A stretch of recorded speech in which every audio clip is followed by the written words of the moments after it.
Chapter 11. Robin and the Poor Knight.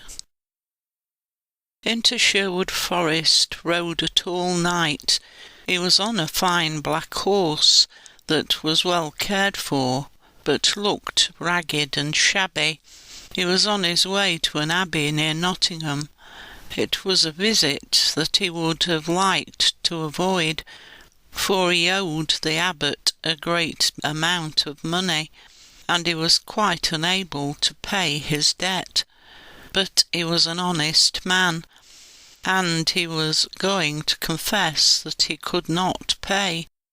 Little John, bursting through the trees at the sound of the horse's hoofs, hailed the knight and brought him to a stop. "Welcome, Sir Knight," called Little John. Knights were fine sport for Robin and his men, for they were sometimes rich and cruel, and Robin often took some of their wealth from them to give to the poor. Little John was not to know that Sir Richard of Lee, who now stood before him, was neither rich nor cruel. "Will you come and dine with us?" went on Little John. "Our master will be pleased to meet you." "Who is your master?" asked Sir Richard. "He is Robin Hood," was the reply. "I have heard a lot about him," said the knight. "I shall be pleased to meet him." Little John took the reins of the horse in his hand and led the knight through the forest to Robin's greenwood camp. Robin came forward to meet them as the two approached. Sir Richard of Lee dismounted from his horse as Robin came up to him. Robin saw at once the poor state that the knight was in. He looked at his worn clothes, at the shabby saddle on the horse's back, at the knight's sad expression. "What ails you, Sir Knight?" asked he. "Nothing ails me," said the knight proudly, not wishing to betray his troubles to a stranger. "Then at least accept a meal from us," said Robin. He was puzzled by this knight.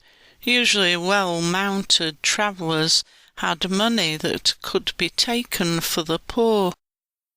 A meal was prepared, but when the knight saw such a great feast set before him, he turned to Robin. "I cannot eat," he said. "Oh, come," cried Robin. "You look to me as if that's just what you could do with." "You are right," sighed the knight, "but you see, I could not possibly pay for such a meal as you have set before me. I wouldn't eat anything for which I could not pay." Robin glanced at Little John and winked. He had heard that tale before. "Tell me the truth," said Robin. "How much money have you with you?" "I have no more than 10 shillings," replied Sir Richard of Lee. "Then," said the outlaw, "the meal shall not cost you anything. Sit down and eat." When the feast was begun, Robin told Little John to search the bags that were on the knight's horse, and to make sure that the knight had spoken the truth about the amount of money he carried. Little John came back after his search and told his master that there were indeed only 10 shillings in the knight's money-bags.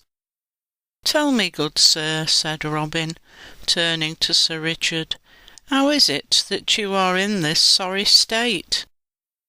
"'Tis a long story," replied Sir Richard, and between mouthfuls of delicious venison he told Robin his story. "I was once a rich man, but 2 years ago many of my herds died. Much of my wealth was stolen, and, to crown it all, my son pierced a knight's helmet by accident in a tournament. It was decreed after the knight had died that my son should pay a very heavy fine. To save him from prison, I had to borrow the money from an abbot." "An abbot, of all people," laughed Robin. "I promised him," Sir Richard went on, "that if I did not pay it back before a certain day, I would hand over to him all my lands. That day is tomorrow. I cannot pay, and I am going to the abbot to hand over my lands." "But why can't you borrow the money?" asked Robin after a pause. The knight looked straight at his host. Who would lend it to a broken-down knight when the reason he needs it is to pay off a debt? he asked.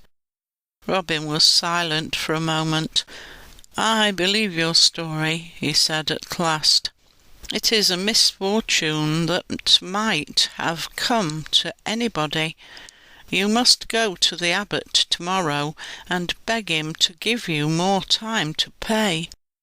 "The abbot is a hard man, Robin Hood," said Sir Richard. "He will merely laugh in my face." "Then you will laugh right back in his," said Robin. "If he refuses you any more time, you must pay him the money in full. I should love to see his face change colour at that." "Very amusing," said Sir Richard sarcastically. "A good joke, but I tell you I haven't the money." "I will lend it to you," was Robin's answer. "I trust you to pay it back to me when you can." He turned to Little John. "Go to our treasure chest and bring me, how much, Sir Richard?" £400, said the knight. "Bring me," went on Robin to Little John, £400, and have it placed in a bag." The knight was overcome with gratitude. Before long he was seated again on his horse. Robin had asked his men to put a new saddle and bridle on the horse, while the knight was given new clothes and had his shield and helmet brightly polished. Sir Richard was a happy man as he trotted away through the greenwood that sunny afternoon. End of chapter 11.